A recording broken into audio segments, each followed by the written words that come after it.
हसुआ धरब नाही, हसुआ धरब नाही।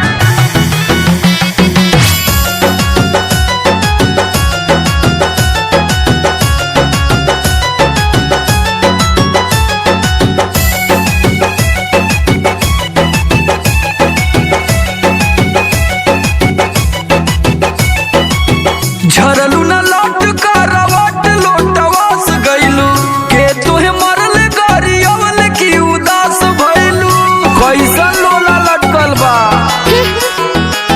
झरलू न लौट करवट लोटवास गइलू कवन करनवा हमर चिरई हो उदास भइलू। बोलबी कुछ सास ससुर संगे ननदियो जाए के खेत हमरा के दाते। हसुआ धरब नाही हाथे बलम धन जाइब न काटे।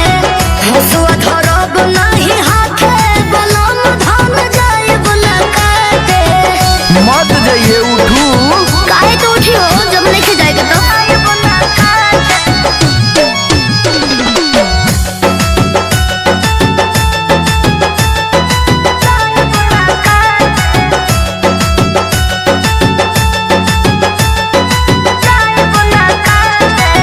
सगरी कसूर तोहर न करे न पावल। चाहो त सब हमके बहरा खटावल।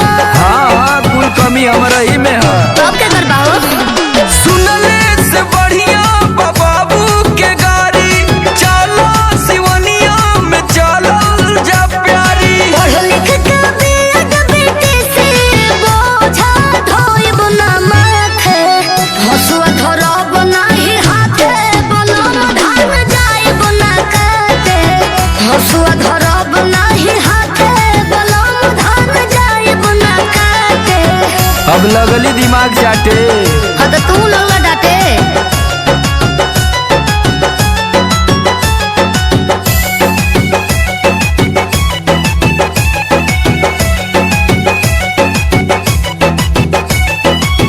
जेब में जब पैसा मरदवो के रहे। गुनगर घरवा में हरियो के कहे। अब तू चैलेंज करती हमके। चैलेंज नहीं करो। बीतल नवाया वही हमरो समैया देखाइब ये रानी कमा के रुपैया।